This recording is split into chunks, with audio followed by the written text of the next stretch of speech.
Hello दोस्तों, कैसे हैं आप सब लोग? उम्मीद करती हूँ आप सब लोग अच्छे होंगे। तो मेरी वीडियो की शुरुआत हो रही है सुबह 6 बजे से।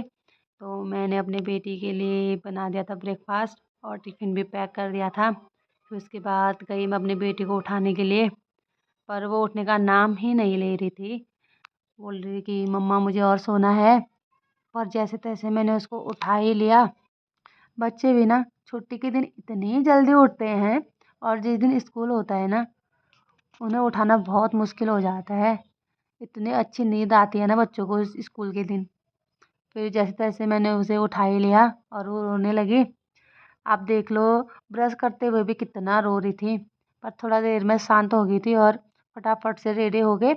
हम चले गए थे उसे स्कूल छोड़ने के लिए और वो अभी पता नहीं क्या पोएम सुना रहे थे मुझे और फिर पहुँच गए थे हम उसके स्कूल में।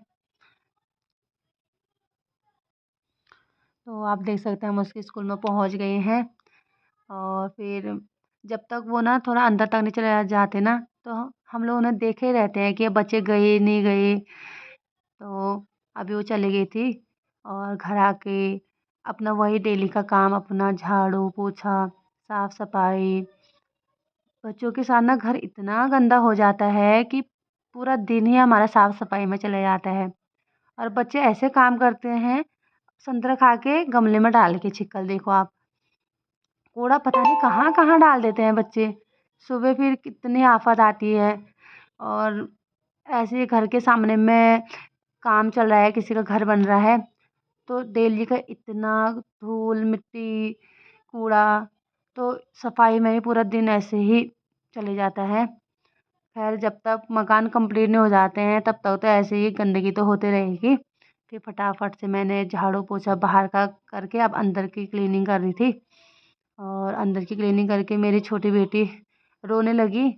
वो टीवी देखते-देखते बोर हो रही थी, तो मैंने फटाफट अंदर का झाड़ू पोछा करके फिर उसे बोला कि नाश्ता कर ले, तो वो बोली नहीं मम्मा आपके साथ ही खाऊँगी।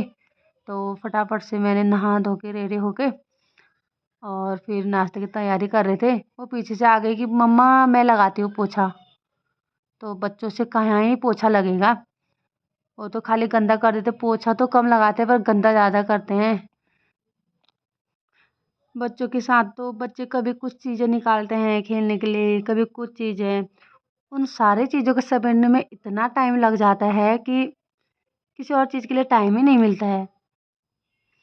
तो उसके बाद से फटाफट से नहा धो के हम दोनों बैठ गए थे नाश्ता करने में और मेरी बेटी बोल रही थी कि मम्मा मुझे दूध नहीं पीना, दही खाना है।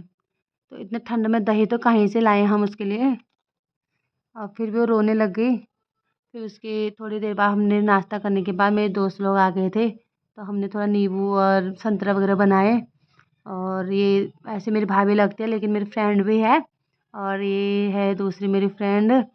तो हमने फटाफट से नींबू बनाया, वो बनाया और हम उसके मज़े ले रहे थे। अपने गप्पे मारने में ही हम लोग बिज़ी हो रखे थे। बस उसके बाद से हम चले गए थे बच्चों को लेने के लिए, उनका टाइम हो गया था। मेरी बेटी आ गई थी स्कूल से, तो मेरी बेटी आई तो हम फिर घर को आ गए। घर आने के बाद वही अपना खाना-पीना, बर्तन धोना और देखो मेरी बेटी सारा खाना वापस लेके आ रखी है स्कूल से। बच्चे ना जब तक कुछ खाते नहीं हैं तो हमारे दिल को भी वो होता है कि यार बच्चों ने कुछ खाया नहीं है। फिर ऐसा होता है कि हम क्या बनाएँ ऐसा कि हमारे बच्चे खा लें। लेकिन उनको चाहिए पराठे ये चीज़ें, तो डेली तो ये चीज़ें नहीं बन सकती है।